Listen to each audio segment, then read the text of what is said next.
हम सबके अंदर वही परमात्मा विराजमान है और हम उसको समझ नहीं पाते। क्यों?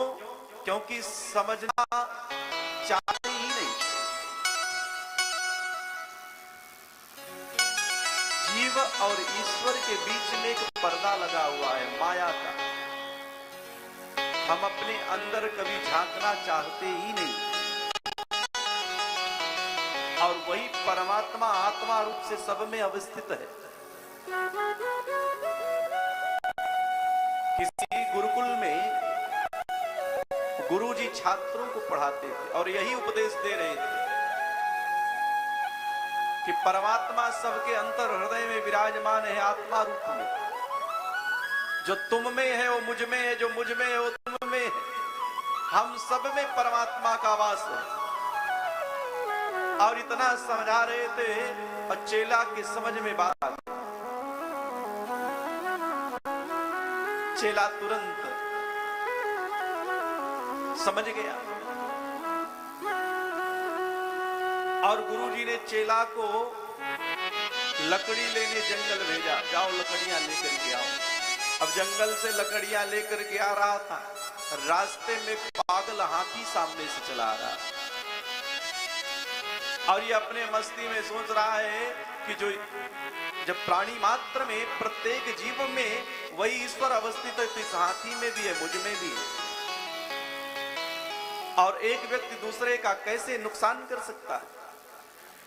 तब तक एक व्यक्ति आया, हाथ पकड़ के कहने लगा, भाई साहब रास्ता छोड़ दो, ये पागल हाथी है, चोट कर देगा, नुकसान हो जाएगा तुम्हारा।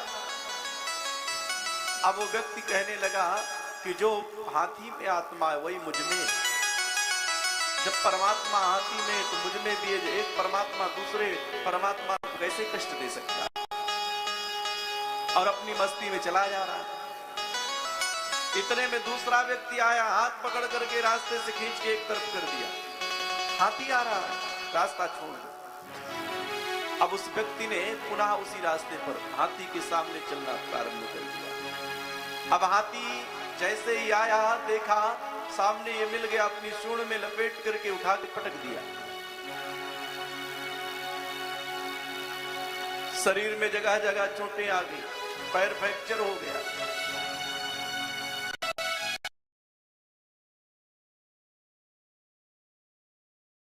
आत्मा परमात्मा हम सब में, वही प्रत्येक जीव में, चींटी से लेकर के हाथी तक में सब में।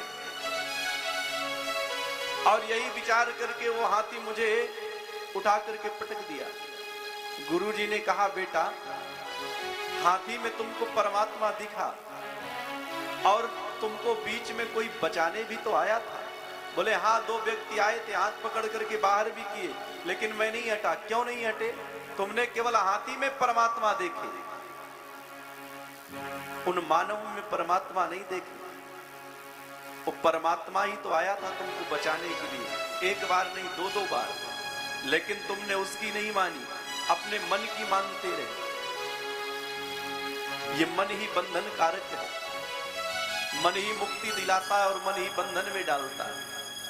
किम मन है व मनुष्याणाम कारणम बंध मोक्षयो बद्धं तु विषयासक्तम् मुक्तम् निर्विषयम् मनः।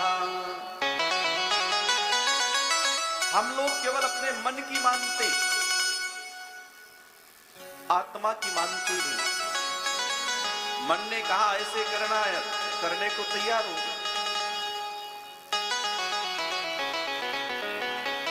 भगवान ने बुद्धि और विवेक दिया है, इसीलिए दिया है कोई भी कार्य करना है तो सोच समझ करके करना है, विचार करके करना है। यदि कार्य विचार करके नहीं करेंगे, बिना सोच समझ के करेंगे, तो बिना विचारे जो करे सो पाछे पछताई। काम बिगाड़े आपनो जग में होत हंसाई।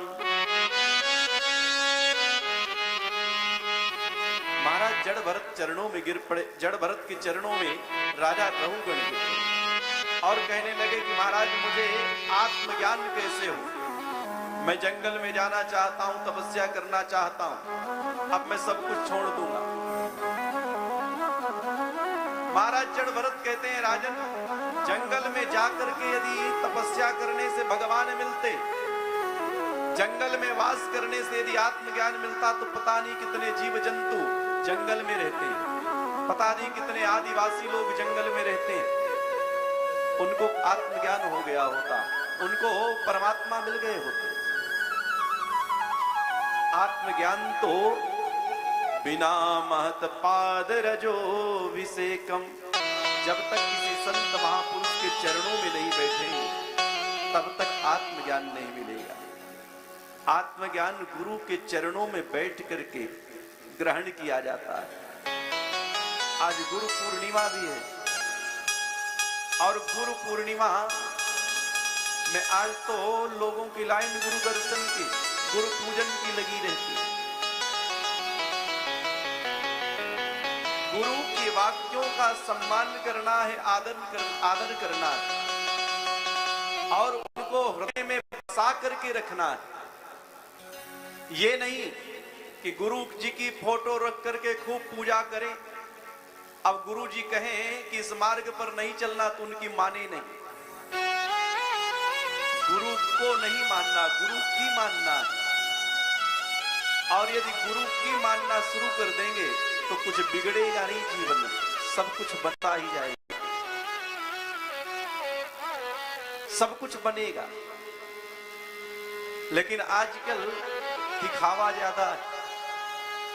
गुरु जी की पूजा करने फला व्यक्ति गए तो हम भी जाएंगे।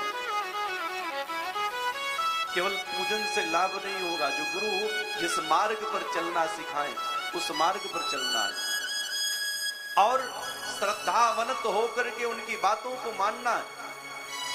यही शिष्य का कर्तव्य है। अब कोई कहे कि गुरु जी ने जब परमात्मा को प्राप्त नहीं किया तो शिष्य को कैसे परमात्मा तक पहुंचाएंगे?